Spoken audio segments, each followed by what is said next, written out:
What's up? I'm Jason Lee Howden, director of Darth Gosm, heavy metal horror films straight from New Zealand, and thank you so much, Scifiworld. Tell us about how born the idea of Darth Gosm and the history about the contest that you win, and you know. Yeah, so it's the inspiration. I think 2010. Me and my good friend Tim Wells, we were like, he's a makeup artist. And we wanted to do like just a sort of a trauma style splatter film, and I came up with the name Deathgasm, and it wasn't even about heavy metal. It was just like, I don't know, we didn't have a story, we just wanted to do a splatter movie. And so we kind of worked on it a little bit, and then it kind of like died, and then we heard about this competition, the Make My Horror Movie competition. So then, you know, I think I pitched 5 ideas to the competition, and there were like 500 people pitched other ideas, and yeah, we got shortlisted, and then we ended up winning the competition, which was amazing. And I think all my 5 ideas, like the other 4 were like just really sort of easy. They were based one location, like a few actors, like kind of thrillers, and Deathgasm was like the one that was like just batshit insane, like chainsaws and blood and guts, and they chose that one, like the hardest one to make. But and yeah, so the competition was done by it's Dark Sky, which is an American company, and the New Zealand Film Commission. So they put in half the money each, and producer Ant Timpson, who produced ABCs of Death 1 and 2, Housebound, Turbo Kid, he was the executive producer. So and yeah, we went into production, and I wrote the script in like 9 days, and then so from writing the script to like premiering at South by Southwest, it was like pretty much 1 year. So we were just like very fast production, but it was really fun. Like I felt like that was a good way to do it. We didn't have time to think, is this a good idea? Like, should we be doing this? Is this too crazy? But a lot of the inspiration came from my teenage years, like growing up. I had like long hair, like heavy metal t-shirts. You know, I had to move to a small New Zealand town, just like in the movie, and like I didn't have any friends, and I got a lot of shit from bullies. And then just like in the movie, I had a friend who was like Zach, who was like really sort of hardcore, and like. Yeah, like, so yeah, we kind of bonded over metal, and so it's just about those kind of experiences that we had. And just like in the movie, my friend was an arsehole, like just like Zach. And yeah, with the music and like the sort of like, there's a lot of homage to like Peter Jackson's Sam Raimi in there, and that was because they were the movies that I loved the most when I was 16 years old. I loved Evil Dead, I loved Brain Dead, I loved Dawn of the Dead. I'd watch me and my friends would smoke pot and watch them like every weekend.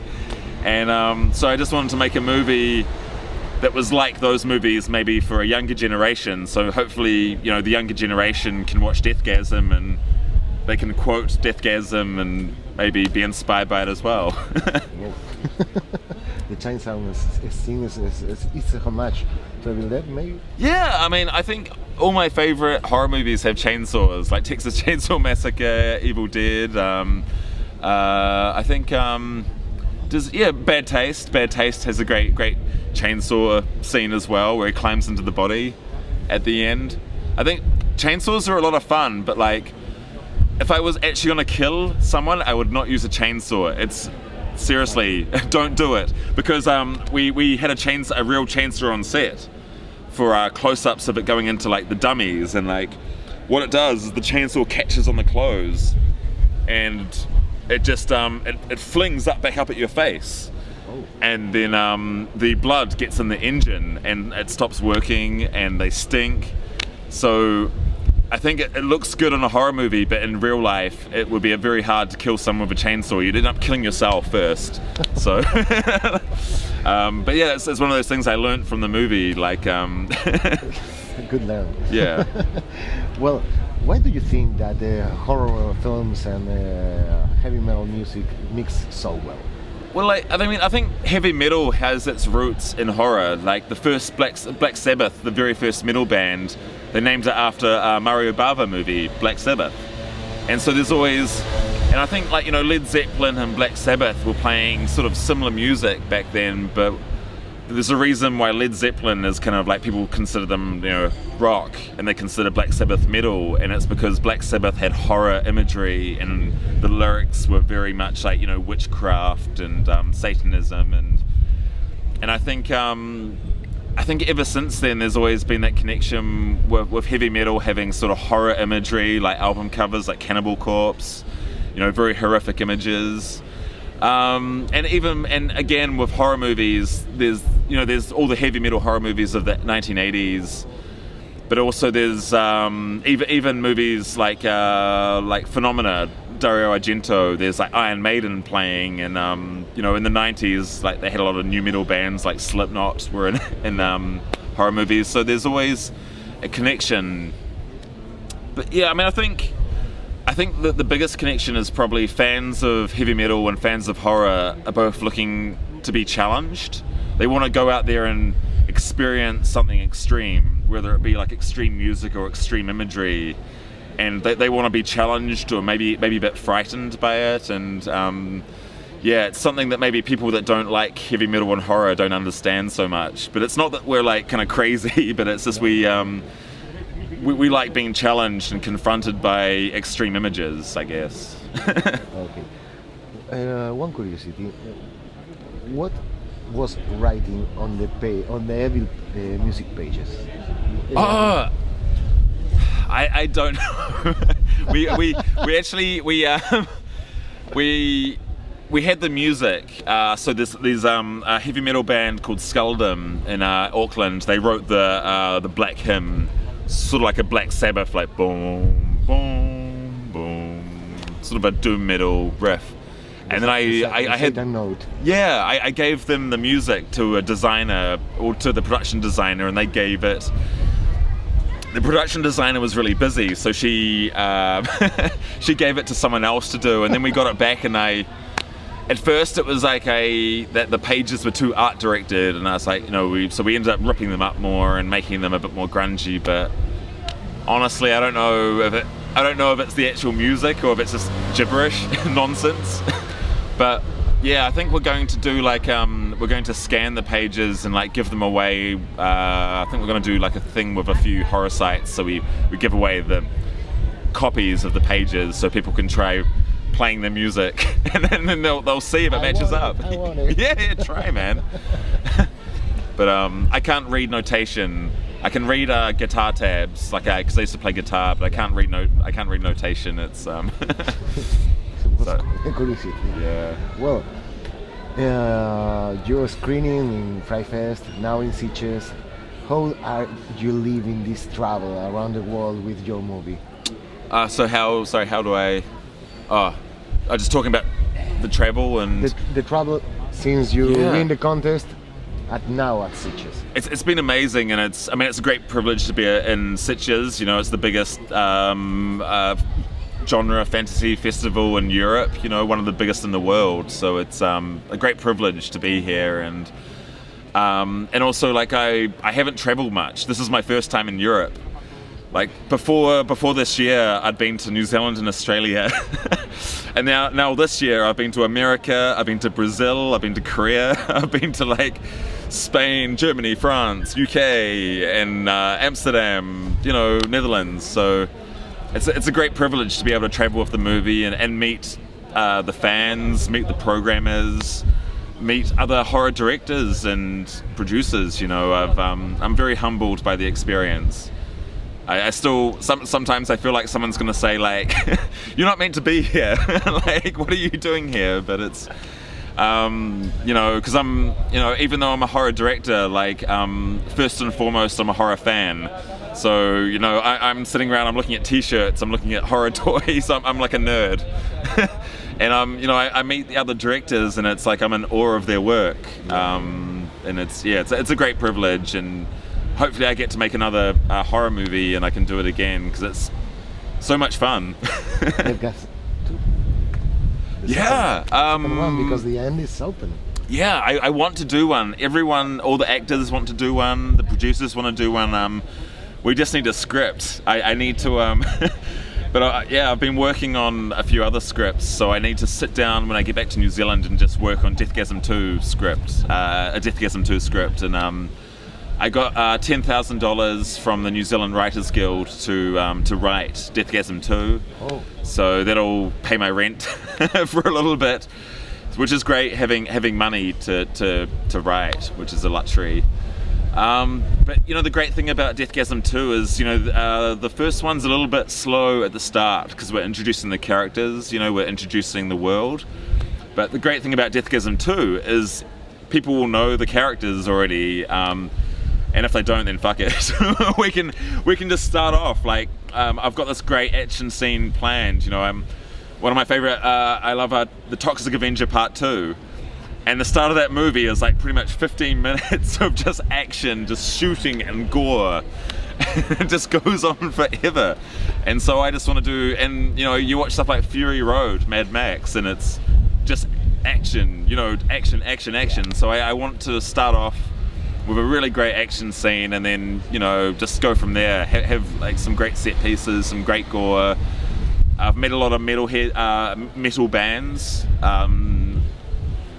You know, that want to be on the soundtrack, so hopefully, you know, a lot of the bands in the first one, they're great bands, but they're very underground, so maybe on the next soundtrack we'll have some underground bands, but then we'll have like some, you know, some big bands, like maybe Sepultura from Brazil, or like you know, like Fear Factory, yeah, and you know, so we just, you know, have some underground and then maybe some big bands, and then I've also got a part 3 in mind if we can stretch it out that long. And yeah, I think, but what's really cool is there's a lot of other directors doing heavy metal horror now. There's Some Kind of Hate, there's Devil's Candy, there's a few others that, you know, I've heard of a few other directors talking about doing heavy metal horror movies, like some, you know, more serious, not comedy. Yeah. And I think it's great, like it's a great genre, and I'd great, you know, we had the 1980s heavy metal horror, and then I'd be really proud of, and you know, people look back and they say, you know, Deathgasm was part of like the, you know, the mid, you know, the 2000s kind of like the resurgence in heavy metal horror movie, and Deathgasm was one of those movies, so it would be very proud to be part of that. Okay, maybe Iron Maiden, I told you. Yeah, oh, Iron Maiden, fuck yeah. I actually, I'm the biggest Iron Maiden fan. I'd go crazy. Yeah, they're so big though. Like they're very. Maybe Bruce Dickinson on the movie. Yeah, totally. Well, tell me about what do you think, because in the movie there are one scene that I love it. That is the part of the girl that meets her first time with heavy metal. Yeah.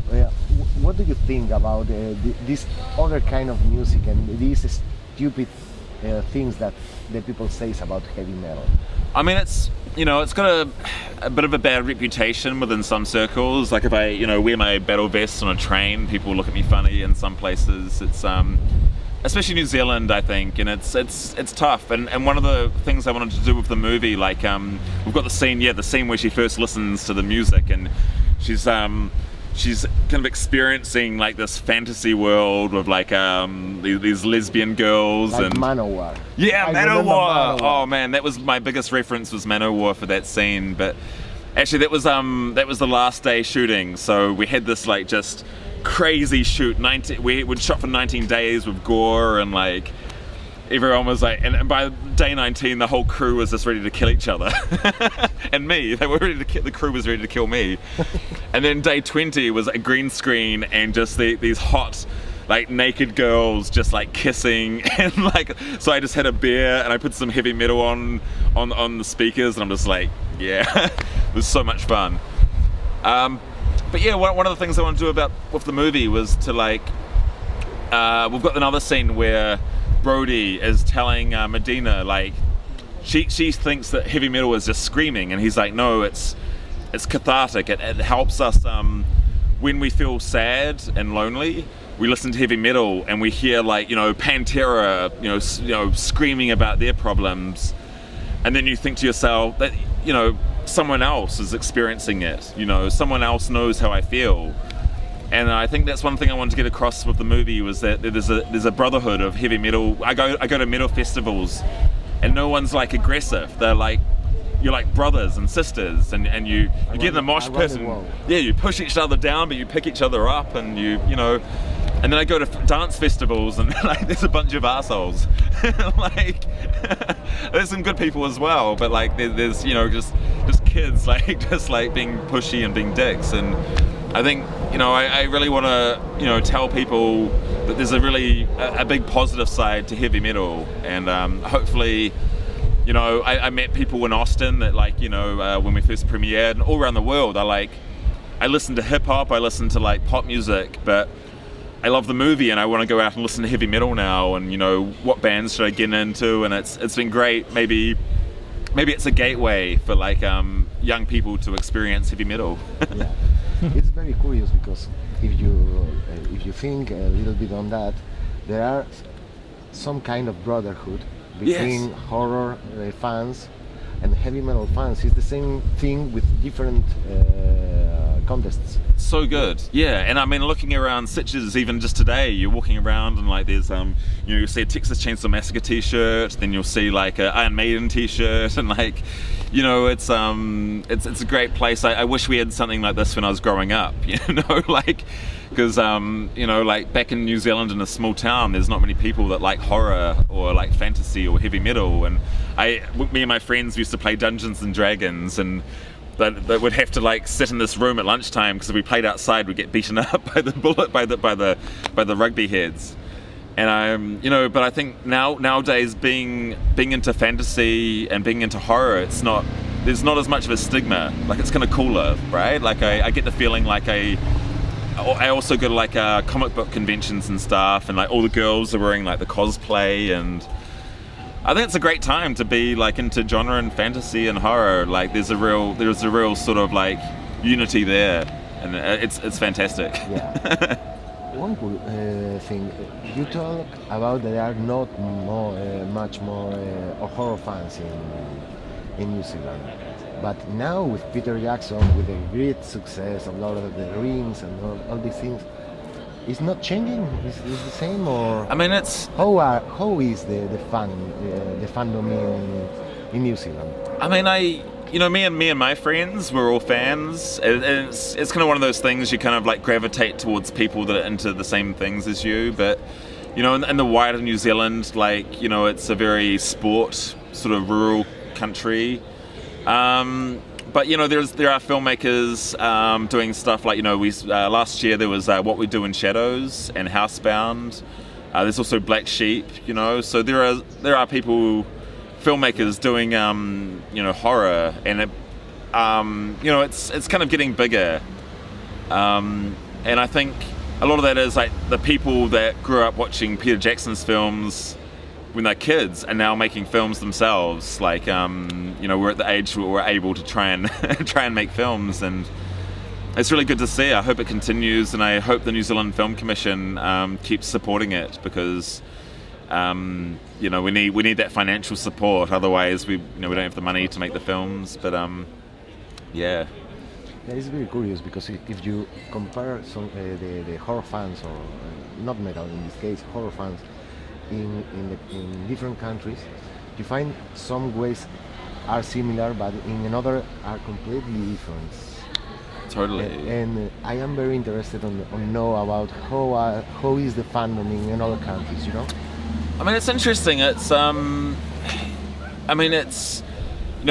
Deathgasm goes over better in some countries than others. It's very, very popular in Germany and England. Germany is a metal country. Yeah, exactly. But I don't know how popular splatter horror is now. I've been told by a lot of people it's harder to sell splatter horror. It's easier, maybe horror thrillers like ghost thrillers. I don't know. It's hard for me to say what's more popular in what country. And most horror fans I know, I'm a big fan of Dario Argento. I love a lot of very serious horror films, and I love a lot of horror comedy as well. I love Shaun of the Dead. I love Return of the Living Dead. I don't think you know, all my short films were very serious. Like before, Yeah. this is my first comedy, but yeah, I don't know. It'd be interesting to hear your take on it as well, because But the movie is a lot of natural. You know, it's very easy to connect with it. I think that your first short films maybe mix comedy too, but yeah, and it seems like New Zealand puts out a lot of horror comedy, you know, like, because What We Do in Shadows and Housebound were Yeah. both horror comedy. I don't know, I'm not sure why that is, but yeah, like Australia, like they do kind of gritty, you know, Wolf Creek, stuff like that. They do some horror comedies as well, but everyone in Australia says we want to do horror comedies like New Zealand, but you guys are better at it than us. But one thing I'm jealous about Australia, they've got like their own slasher villains, you know, like, and I'd love to do a New Zealand slasher, you know, because we've never had a slasher before. Like, there's no sort of New Zealand slasher films out there, the and next. yeah, I'd love to do one. I love, you know, especially 1980s kind of slashers. They're some of my favorite movies, so I'd love to try and do one. Oh, that's great. Thank you very much. Excellent, gracias. Thanks to you. Thank you so much.